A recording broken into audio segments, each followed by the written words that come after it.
दोस्तों, हमारे साथ केवल वही लोग जुड़ें और वही लोग हमारे चैनल को सब्सक्राइब करें जो ट्रिक के माध्यम से पढ़ना चाहते हैं और फालतू की बातों में अपना समय बर्बाद नहीं करना चाहते। तो चलिए दोस्तों, 2021 में पूछे गए फर्स्ट और सेकंड पेपर के हिंदी के दोनों पेपरों पर चर्चा कर लेते हैं। पहला प्रश्न है, ये फर्स्ट पेपर के प्रश्न हैं। व्याकरण शिक्षा प्रणाली में किस प्रणाली को विकृत रूप में सुग्गा प्रणाली भी कहते हैं? पहला ऑप्शन है निगमन प्रणाली को, अव्याकृति प्रणाली को, पाठ्य पुस्तक प्रणाली को या आगमन प्रणाली को। दोस्तों, इसका सही जवाब ऑप्शन सी है, पाठ्य पुस्तक प्रणाली को सुग्गा प्रणाली भी कहते हैं। अगला प्रश्न है दोस्तों, दूसरा प्रश्न है, नवीन शिक्षा पद्धतियों में प्रोजेक्ट पद्धति के व्यापक प्रयोग का श्रेय किसको जाता है? ऑप्शन हैं जॉन ड्यूवी और किलपैट्रिक को, दूसरा है स्टीवेंस और रिचर्ड्स को, तीसरा है कुमारी हेलेन और पार्कहर्स्ट को, चौथा है कार्लस्टन और बासवर्न को। दोस्तों, एक चीज़ जान लीजिए, प्रोजेक्ट, आप ये सोच लीजिए आप कोई नया प्रोजेक्ट लगाते हैं, या तो उसमें आप बहुत ऊंचाई पर पहुंच जाते हैं या उसमें डूब जाते हैं, डूब कर मर जाएंगे। दोस्तों, बहुत लोग नया प्रोजेक्ट लगाते हैं तो वो डूब कर मर जाते हैं और बहुत लोग उबर जाते हैं। डूबने से जॉन ड्यूवी और मरने से किलपैट्रिक, यानी नया प्रोजेक्ट लगाने से बहुत लोग डूब जाएंगे और किल हो जाएंगे। इस विधि से आप इसे याद रख सकते हैं, प्रोजेक्ट विधि जॉन ड्यूवी और किलपैट्रिक की है। अगला प्रश्न है, शिक्षकों को बालक की रुचि का सदैव ध्यान रखना चाहिए। जब बालक की रुचि पढ़ने की ओर नहीं हो तो उसे नहीं पढ़ाना चाहिए, इससे उसके विचारों में बाधा पहुंचती है। पाठ पढ़ाने से पूर्व उन्हें पाठ में बालकों की रुचि पैदा करनी चाहिए। उपयुक्त कथन भाषाई कौशल में किसका है? पहला है स्टीवेंस का, कार्लटन का, हर्बर्ट का या जॉन ड्यूवी का। दोस्तों, एक बात बताइए, अगर आप क्लास में बच्चों को पढ़ाने जाते हैं तो बच्चों को रुचि पैदा करेंगे, एक बार ही करेंगे या बार बार करेंगे? दोस्तों, हर रोज़ हम बच्चों को रुचि पैदा करनी है और हर रोज़ से हर्बर्ट, यानी हमें हर रोज़ बच्चों के अंदर रुचि पैदा करनी है। इससे आप इस ट्रिक से याद रख सकते हैं कि बच्चों में रुचि पैदा करने की बात हर्बर्ट करते हैं। अगला प्रश्न है, पाठ्य पुस्तकों के उद्देश्य के अंतर्गत पाठ्य पुस्तकें शिक्षक या बालकों के लिए हैं। पहला है साध्य नहीं साधन है, पुस्तकें शिक्षक व शिक्षार्थी के लिए साध्य हैं, अध्यापन हेतु साध्य एवं साधन हैं, साधन कम साध्य अधिक हैं। दोस्तों, इसका सही जवाब ऑप्शन ए है, ये साध्य नहीं बल्कि साधन हैं। अगला प्रश्न है, भाषा शिक्षण में उपयोगी श्रव्य दृश्य साधन हैं। दोस्तों, श्रव्य माने सुनना, दृश्य माने देखना। रेडियो में हम केवल सुन सकते हैं, अभिनय में हम सुन और देख दोनों सकते हैं। आपने देखा होगा कि बहुत सारे अभिनय का मतलब होता है नाटक। दोस्तों, नाटक को हम देख भी सकते हैं और सुन भी सकते हैं। श्याम पट को केवल देखते हैं, पोस्टर को केवल हम देखते हैं। दोस्तों, श्रव्य दृश्य सामग्री है ऑप्शन बी, अभिनय। अगला प्रश्न है, जिस समास में सामासिक पद के दोनों पदों में विशेषण विशेष्य या उपमेय उपमान का संबंध हो, वह है? ऑप्शन है द्विगु समास, द्वंद्व समास, कर्मधारय समास या बहुब्रीहि समास। दोस्तों, इसका सही जवाब है ऑप्शन सी, कर्मधारय समास। अब इसको कैसे याद रख सकते हैं? दोस्तों, जिसके कर्म अच्छे होते हैं उसको बहुत सारा मान मिलता है। दोस्तों, मान से आप याद रख सकते हैं कर्म। और द्विगु समास को कैसे याद रख सकते हैं? द्विगु समास के अंदर होती है संख्या और द्व से संख्या याद रख लीजिए। और द्वंद्व समास को कैसे याद रख सकते हैं? दोस्तों, द्वंद्व के अंदर होती है लड़ाई और जिस भी शब्द में योजक चिन्ह दिखाई देगा और एक दूसरे के विपरीत होंगे लड़ाई किस में होती है? जो एक दूसरे के विपरीत हों। और लड़ाई किससे होती है? डंडे से। इससे आप याद रख सकते हैं द्वंद्व समास को। और बहू जिस भी घर में होती है वो सबसे महान होते हैं घर, यानी जितने भी भगवान के नाम होंगे वो बहुब्रीहि समास में आएंगे। अगला प्रश्न है, डॉक्टर चंद्रा अदम्य साहस की धनी थीं। वाक्य में रेखांकित शब्द में विशेषण है। दोस्तों विशेषण यहाँ है, ऑप्शन है परिमाणवाचक विशेषण, व्यक्तिवाचक विशेषण, संकेतवाचक विशेषण या गुणवाचक विशेषण। दोस्तों इसके अंदर है गुणवाचक विशेषण। अगला प्रश्न है, निम्नलिखित में से उद्धरण के लिए उपयुक्त किए जाने वाला चिन्ह है। दोस्तों इसका सही जवाब ऑप्शन बी वाला है। ये उद्धरण होता है, योजक चिन्ह है, पूर्ण विराम है और अर्धविराम है। ये आप सभी लोग जानते हैं। दोस्तों जिन लोगों ने अभी तक हमारी वीडियो को लाइक नहीं किया है, आप वीडियो को लाइक और चैनल को सब्सक्राइब जरूर कर लेना। दोस्तों एक बात और जान लीजिए, हमारी वीडियो को केवल अपने खास दोस्तों को ही शेयर करना। फालतू के लोगों में शेयर करके कंपटीशन बढ़ाने की कोई ज़रूरत नहीं है। उस शिक्षा शास्त्री का नाम बताइए जिन्होंने कहा था स्कूल एक बाग है, अध्यापक एक माली है और बच्चे पौधों के समान हैं। ऑप्शन हैं बॉसवर्न, डेक्राली, फ्रोबेल या मोंटेसरी। दोस्तों इसका सही जवाब है ऑप्शन सी, फ्रोबेल। दोस्तों बैल कहाँ घूमता है? गार्डन में। दोस्तों बाग क्या होता है? गार्डन। आप इसको ऐसे याद रख सकते हैं, बाग के अंदर बैल घूमता है। अगला प्रश्न है, राष्ट्रपति महात्मा गांधी द्वारा प्रवर्तित बेसिक शिक्षा का एक प्रमुख सिद्धांत है।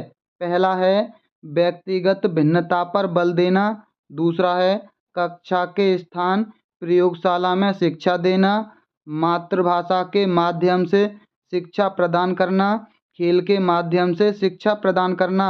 दोस्तों महात्मा गांधी हमारे देश के थे तो मातृभाषा की ही बात करेंगे, इस बात का विशेष ध्यान रखना।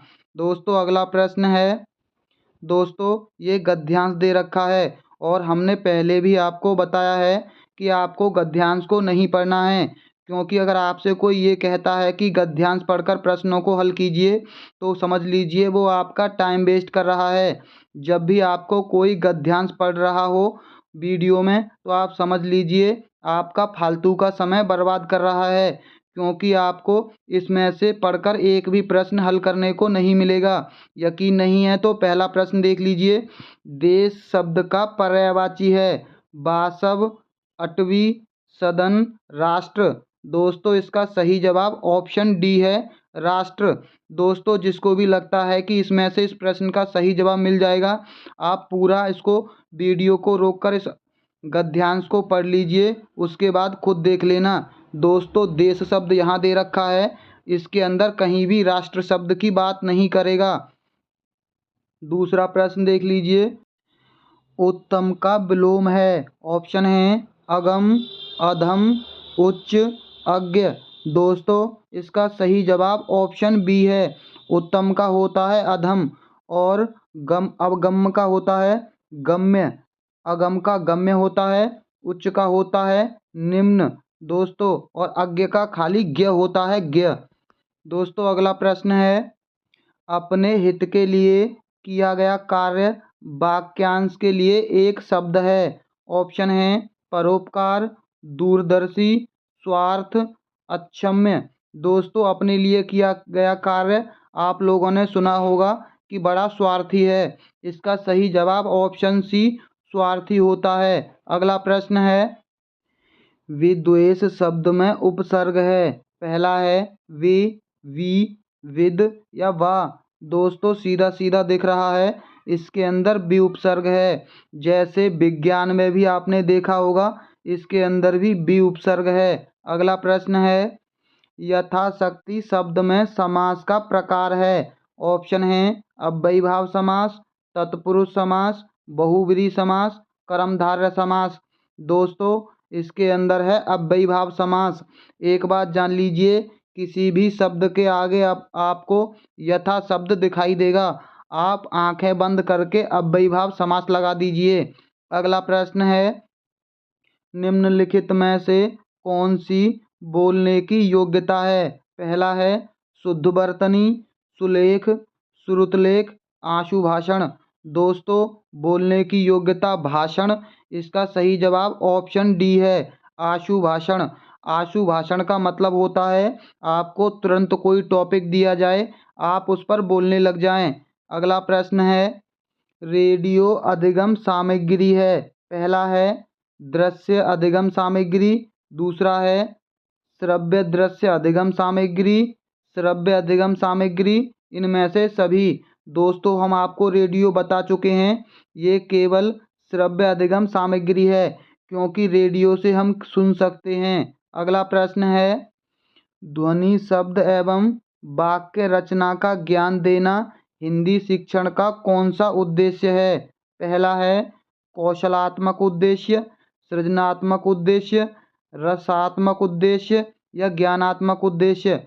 दोस्तों, इन चीज़ों का ज्ञान देना ज्ञानात्मक उद्देश्य होता है। अगला प्रश्न है, शिक्षक श्यामपट्ट, कॉपी या स्लेट पर अक्षरों को लिख देता है और छात्रों को कहता है कि इन अक्षरों को देखकर उनके नीचे स्वयं उसी प्रकार अक्षर बनाएं। यह विधि है, ऑप्शन है पेस्टोलॉजी विधि, अनुकरण विधि, मोंटेसरी विधि, जे कोक्टा विधि। दोस्तों, इसका सही जवाब ऑप्शन बी है।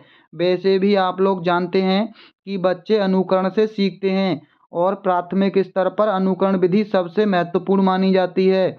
अनुकरण का मतलब होता है देखकर सीखना। अगला प्रश्न है, बहुविकल्पीय, सही गलत, विषम का चुनाव, युगलीकरण एवं रिक्त स्थान की पूर्ति किस प्रकार के प्रश्नों के भेद हैं? दोस्तों, ये प्रश्न जान लीजिए, क्योंकि ये प्रश्न घुमा फिराकर हर वर्ष पूछा जाता है। ये बहुत ही इम्पोर्टेंट प्रश्न है। बहुविकल्पी, सही गलत, विषम का चुनाव और युगलीकरण तथा रिक्त स्थान। दोस्तों, युगलीकरण का मतलब होता है मिलान वाले प्रश्न। दोस्तों, इसका सही जवाब ऑप्शन सी है, ये वस्तुनिष्ठ प्रकार के प्रश्न होते हैं। अगला प्रश्न है, मुहावरे के प्रयोग से बने वाक्य का सही विकल्प चुनिए। दोस्तों, पहला ऑप्शन है, सुरेश तो अकल मर गई। दोस्तों, अकल पर पत्थर पड़ते हैं, बंद कमरे में उसका दम फूलने लगा। दोस्तों, ये कई बार पूछा गया है, दम घुटता है, फूलने नहीं लगता। दोनों भाई खेत के स्वामित्व के लिए लाल पीले हो रहे थे। दोस्तों, लाल पीला होना ये बिल्कुल सही मुहावरा है। चोरी करते पकड़े जाने पर उसकी नाक झुक गई। दोस्तों, नाक झुक नहीं, नाक कटती है। इसका सही जवाब ऑप्शन सी है, दोनों भाई खेत के स्वामित्व के लिए लाल पीले हो गए। अगला प्रश्न है, हिंदी भाषा में वाक्य के मनुष्य अंग होते हैं। पहला है 2, 5, 4, 3। दोस्तों, वाक्य के दो अंग होते हैं, पहला होता है उद्देश्य और दूसरा होता है विधेय। दोस्तों, उद्देश्य होता है जो कर्ता होता है वही उद्देश्य होता है, और जिसके द्वारा जो कार्य किया जाता है उसे विधेय बोलते हैं। अगला प्रश्न है, खुद श्रीमान बैगन खाए औरों को परहेज बताए लोकोक्ति का सही अर्थ है। पहला है, कहने से जिद्दी व्यक्ति काम नहीं करता। दोस्तों, ये तो हो गया, कहने से कुमार गधे पर नहीं बैठता, यानी ये नहीं होगा। और हमने आपको बताया था बैगन खाने के नुकसान बताइए। दोस्तों, जब भी सीधे सीधे शब्द किसी ऑप्शन में दिखाई दें, वो ऑप्शन कभी उसका सही जवाब नहीं होगा। उपाय वही अच्छा हो जो कारगर हो। दोस्तों, ये भी इसका सही जवाब नहीं होगा। तब इसका एक ही ऑप्शन बचता है, ऑप्शन डी, केवल दूसरों को सलाह देना लेकिन उसे व्यवहार में ना लाना। दोस्तों, आजकल ऐसा ही लोग करते हैं, सदा सत्य बोलो सबसे कहते हैं और खुद झूठ बोलते हैं। अगला प्रश्न है, परोपकार में किस संधि का प्रयोग है? पहला है वृद्धि संधि का, गुण संधि का, यण संधि का, अयादि संधि का। दोस्तों, आज के बाद आप कभी भी गुण संधि को नहीं भूलोगे, क्योंकि परोपकार के अंदर गुण संधि है। इसको पहचानने का सबसे आसान तरीका है एक मात्रा। दोस्तों, आपको जब भी शब्दों के बीच में एक मात्रा दिखाई दे, आप उसका सही जवाब गुण संधि लगा दीजिए। अगला प्रश्न है, मुझे विश्वास है कि उन्हें किसी अन्य बंदी से नहीं मिलने दिया जाता था। उक्त वाक्य है, पहला है सरल वाक्य, मिश्र वाक्य, संयुक्त वाक्य, साधारण वाक्य।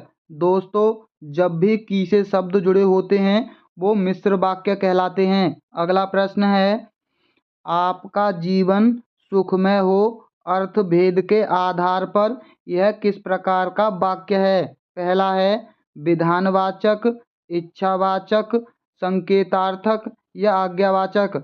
दोस्तों, इसका सही जवाब ऑप्शन बी है, ये इच्छावाचक वाक्य है। आपका जीवन सुखमय हो, ये इच्छा प्रकट कर रहा है। अगला प्रश्न है, दोस्तों यहाँ भी गद्यांश दे रखा है, हम गद्यांश को नहीं पढ़ेंगे। जिसको भी गद्यांश पढ़ना है वीडियो को रोककर इस गद्यांश का स्क्रीनशॉट ले लीजिए, बाद में पढ़ लीजिए, लेकिन इसका कोई महत्व नहीं है पढ़ने का।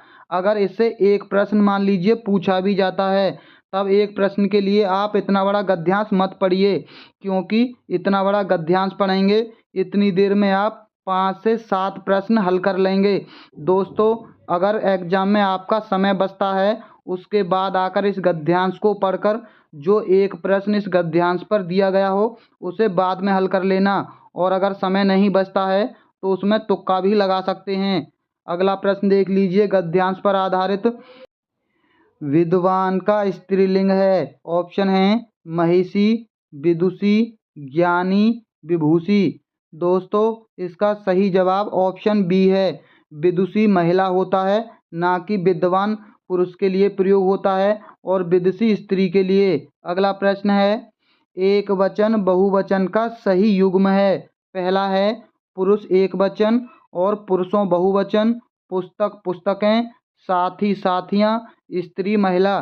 दोस्तों, केवल एक ऑप्शन सही है, पुस्तक का पुस्तकें होता है, ये बिल्कुल सही है। अगला है, उद्धत शब्द का सही अर्थ है। पहला है अनुपम, व्याकुल, तैयार, परिश्रमी। दोस्तों, इसका सही जवाब है ऑप्शन सी, तैयार शब्द होता है उद्धत का। दोस्तों, बड़े बड़े महात्मा सदैव लोगों की शंकाओं का समाधान करने के लिए उद्धत रहते हैं। वाक्य में कौन सा काल है। दोस्तों, यहाँ भी आपने देख लिया, तैयार शब्द ऑप्शन है सामान्य भूतकाल है, सामान्य भविष्य काल है, संभाव्य वर्तमान काल है, सामान्य वर्तमान काल है। दोस्तों, ये सामान्य वर्तमान काल है। तो चलिए दोस्तों, चलते हैं सेकंड पेपर पर। दोस्तों, जिन लोगों ने अभी तक हमारी वीडियो को लाइक नहीं किया है वो सबसे पहले हमारी वीडियो को लाइक और हमारे चैनल को सब्सक्राइब जरूर कर लेना। तो चलिए दोस्तों, सेकंड पेपर पर भी चर्चा कर लेते हैं। निम्नलिखित में से कौन सा शिक्षा शास्त्री पढ़ाने से पहले लिखना सिखाने के पक्ष में है। पहला है Helen Parkhurst, Kilpatrick, Stevens, Maria Montessori. दोस्तों, इसका सही जवाब ऑप्शन डी है, मारिया मोंटेसरी पढ़ाने से पहले लिखने के पक्ष में थी। लेकिन दोस्तों, इसको कैसे याद रखेंगे।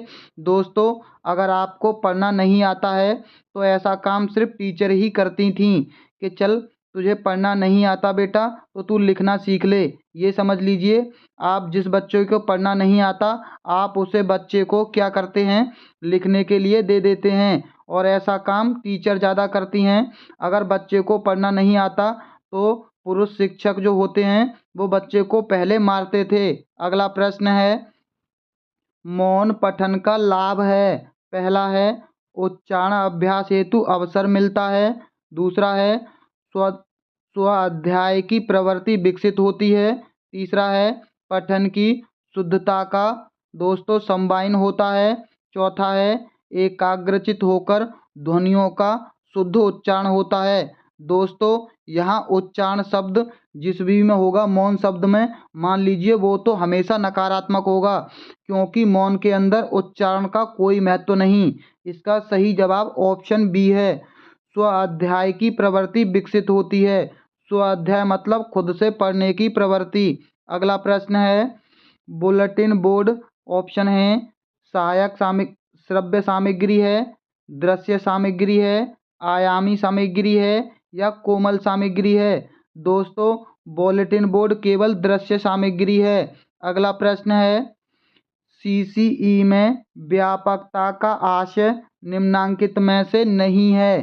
पहला है विषयों की व्यापकता, उपकरणों की व्यापकता, दायरे की व्यापकता, प्रश्नों की व्यापकता। दोस्तों, किसी का दायरा निर्धारित नहीं होता है, इसे आप ऐसे याद रख लेते हैं। अगला है, वर्तनी की विधिवत शिक्षा का ज्ञान किस स्तर पर होना चाहिए? पहला है प्राथमिक स्तर पर, उच्च प्राथमिक स्तर पर, माध्यमिक स्तर पर, उच्च माध्यमिक स्तर पर। दोस्तों, ऐसा मत कर देना कि ये पेपर 6 से 8 तक का है तो आप आंखें बंद करके इसका जवाब उच्च प्राथमिक लगा दें। दोस्तों, वर्तनी का सबसे पहले आपने वर्तनी प्राथमिक स्तर में ही सीखी होगी। अगला प्रश्न है, वाक्य के मुख्यतः कितने अंग होते हैं? पहला है 1, 2, 3, 4। दोस्तों, सेम प्रश्न फर्स्ट पेपर में भी पूछा गया था और सेकंड पेपर हमने आपको बता दिया, विधेय और उद्देश्य ये 2 होते हैं। अगला है, वस्तु की पूर्ति की तुलना में मांग अधिक आशय की लोकोक्ति कौन सी है? पहला है, एक अनार 100 बीमार, आधा तीतर आधा बटेर, ऊंची दुकान फीके पकवान, 9 कनौजिया 13 चूल्हे। दोस्तों, ये सेम प्रश्न इससे पहले के वर्ष में भी पूछा गया था। इसका सही जवाब ऑप्शन ए है, एक अनार 100 बीमार। अगला प्रश्न है, घास काटना मुहावरे का सही अर्थ है। दोस्तों, ये दोनों प्रश्न सेम के सेम रिपीट हुए हैं।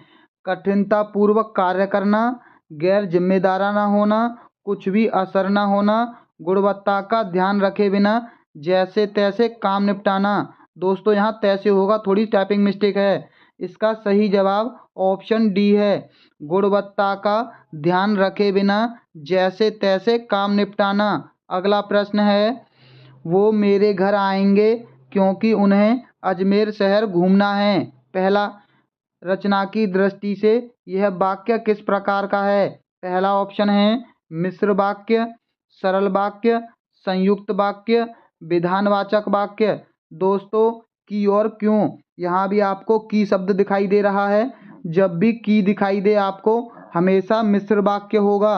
अगला प्रश्न है, सगुन मेरी सहेली है अर्थ के आधार पर इस वाक्य का प्रकार है। पहला है संभावनार्थक वाक्य, विधानवाचक वाक्य, इच्छावाचक वाक्य, संकेतार्थक वाक्य। दोस्तों, किसी का भाई, किसी की बहन, किसी की माता, इस तरह के सभी विधानवाचक वाक्य हैं क्योंकि ये विधान है। अगला प्रश्न है, दोस्तों गद्यांश नहीं पढ़ेंगे हम क्योंकि फालतू का टाइम वेस्ट नहीं करना। निम्नलिखित में से स्त्री शब्द का पर्यायवाची है। पहला है ईहा, आपगा, सिला, अबला। दोस्तों, वैसे इसका सही जवाब ऑप्शन डी अबला होता है, लेकिन हम इसके पक्ष में नहीं हैं। अबला कभी भी स्त्री के लिए गलत प्रयोग किया गया शब्द है। अगला है, अत्याचार शब्द में कौन सा उपसर्ग है? पहला है अत, अति, अति, अत्य। दोस्तों, आपको जब भी ऑप्शन में अति दिखाई दे आप उसका सही जवाब ये वाली अति ही लगाना, क्योंकि बाकी के कोई ऐसा शब्द होता ही नहीं है। इसका सही जवाब ऑप्शन बी है। अगला प्रश्न है, निम्नलिखित में से भाववाचक संज्ञा है। पहला है अपनी, अवसर, दया, यह। दोस्तों, भाव जगता है दया से। दोस्तों, किसी के प्रति दया जगना भाववाचक संज्ञा। अगला प्रश्न है, निम्नलिखित में से किस शब्द में प्रत्यय लगा हुआ है?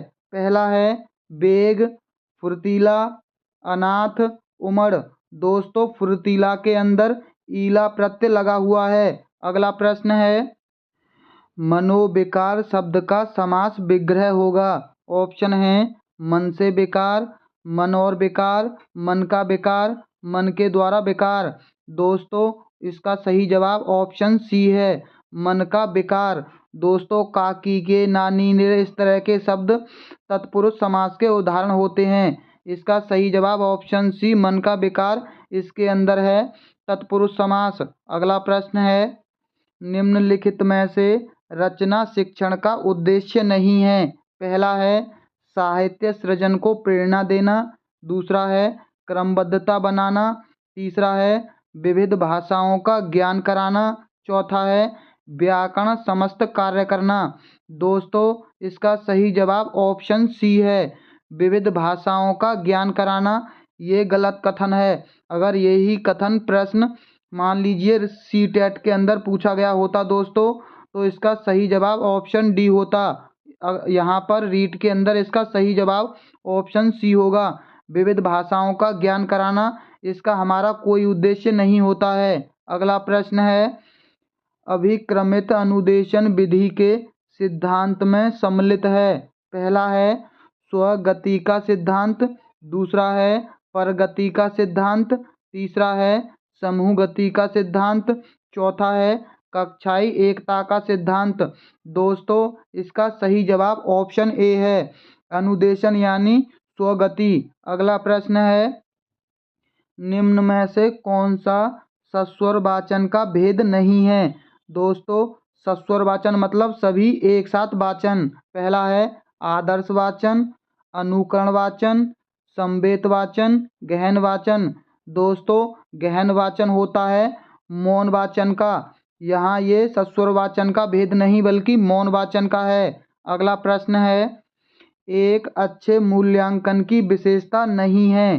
पहला है वैधता, वस्तुनिष्ठता, आत्मनिष्ठता, व्यापकता। दोस्तों ये देख लीजिए, एक बार ये प्रश्न पूछा गया था, इसकी जगह ऑप्शन था फर्स्ट एंड सेकंड दोनों, तब इसका सही जवाब आयोग ने फर्स्ट और सेकंड माना था।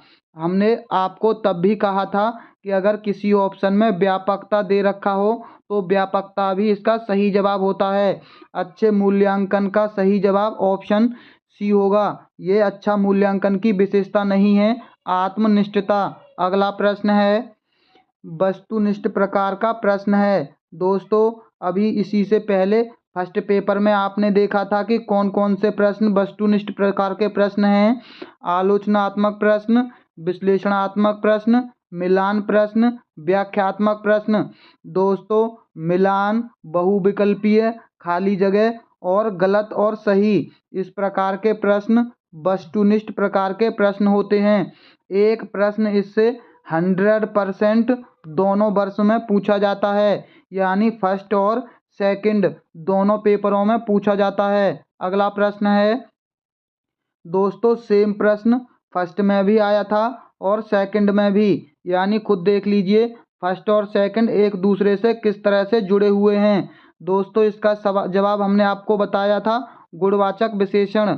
अगला प्रश्न है गौमूत्र असाध्य रोगों के उपचार में भी उपयोगी है। रेखांकित शब्द के संदर्भ में उपयुक्त विकल्प है। पहला है कारक चिन्ह, क्रिया, अव्यय, समुच्चयबोधक। दोस्तों इसका सही जवाब ऑप्शन सी है, अव्यय। असाध्य के लिए यहाँ पूछा गया है, असाध्य होता है एक अव्यय शब्द। अगला प्रश्न है निम्नलिखित में से कौन सा कथन त्रुटिपूर्ण है। पहला है सरल वाक्य में एक उद्देश्य और एक विधेय होता है। दोस्तों ये हम पढ़ते आ रहे हैं अभी कि वाक्य के दो अंग होते हैं, उद्देश्य और विधेय। तीसरा है संयुक्त वाक्य में दो सरल वाक्य और या आदि समुच्चयबोधक अव्ययों से जोड़ दिया जाता है। ये भी कथन बिल्कुल सही है दोस्तों। ऐसे वाक्य जिनमें एक प्रधान उपवाक्य हो तथा अन्य उपवाक्य उस पर आश्रित हों उसे मिश्र वाक्य कहते हैं। दोस्तों कि या क्योंकि से जुड़े हुए, यानी ये तीनों बिल्कुल सही हैं, यानी इसका सही जवाब ऑप्शन चौथा ही होगा। वर्गों के सार्थक समूह से वाक्य बनते हैं। दोस्तों वर्गों के नहीं बल्कि शब्दों के सार्थक समूह से वाक्य बनते हैं। इसका सही जवाब ऑप्शन डी है, क्योंकि डी वाला कथन गलत है। दोस्तों अगला प्रश्न है, दोस्तों एक बात और जान लीजिए, जब भी कोई ऑप्शन बहुत ही अधिक बड़े हों तो वो 99% सकारात्मक होते हैं। ऐसा हमने हर एक प्रश्न में नोटिस किया है, जितने भी पेपर टीचिंग के अंदर होते हैं। अगला प्रश्न देख लीजिए, यवन सैनिक घोड़े पर बैठकर आया पर किले का दरवाज़ा बंद था। जैसे ही उसने दरवाज़ा खटखटाया, चिड़िया पर फड़फड़ाकर उड़ गईं। उपयुक्त वाक्य में प्रयुक्त पर शब्द के अर्थों को क्रमशः हैं। पहला है किंतु ऊपर पक्षी, ऊपर पक्षी किंतु पंख, ऊपर पक्षी ऊपर किंतु पंख। दोस्तों इसका सही जवाब ऑप्शन डी है, ऊपर किंतु पंख। अगला है प्रकृति ने ग्रेनाइट तथा संगमरमर में ऐसे मेरे क्षेत्र को नवाजा है। इस वाक्य में रेखांकित शब्दों का क्रमशः सही भाषाई रूप बताइए। दोस्तों विदेशी विदेशी विदेशी, विदेशी देशज देशज, देशज देशज देशज, विदेशी विदेशी देशज। दोस्तों ये तीनों शब्द किस तरह के हैं ये बताना है। दोस्तों इसका सही जवाब ऑप्शन बी ए होगा, ये तीनों शब्द विदेशी शब्द हैं। अगला प्रश्न है, दोस्तों हम गद्यांश को नहीं पढ़ेंगे। पहला प्रश्न देख लीजिए, हमने स्वराज मिल गया वाक्य में कौन सा काल है। दोस्तों ये बिल्कुल सामान्य भूतकाल है। अगला प्रश्न देख लीजिए, निम्न में से कौन सा शब्द पुल्लिंग है। दोस्तों मनोवृत्ति, जीविका, बेटी, बैठी या स्वप्न। दोस्तों स्वप्न ये पुल्लिंग शब्द है। गद्यांश के अनुसार परिणीत शब्द का अर्थ है। दोस्तों ये एकमात्र प्रश्न ऐसा है जो गद्यांश पर आधारित है, लेकिन परिणीत का आपको अगर वैसे भी पता हो तो उसका सही जवाब रूपांतरित होता है। अगला है मनोवृत्ति शब्द का बहुवचन है। दोस्तों इसका सही जवाब ऑप्शन बी है, मनोवृत्तियाँ होता है। दोस्तों ये आखिरी प्रश्न है, दूषित शब्द का अर्थ है। दोस्तों दोष रहित और दोषयुक्त, दोष रहित, दोष मुक्त या दोष से विरक्त। इसका सही जवाब ऑप्शन ए है, दोष युक्त। दोस्तों आपको हमारी वीडियो कैसी लगी हमें कमेंट बॉक्स में ज़रूर बताना, और जिन लोगों ने अभी तक हमारी वीडियो को लाइक नहीं किया है वो वीडियो को लाइक और हमारे चैनल को सब्सक्राइब ज़रूर कर लेना। तो चलिए मिलते हैं बहुत जल्द अगली वीडियो में। वीडियो देखने के लिए बहुत बहुत धन्यवाद।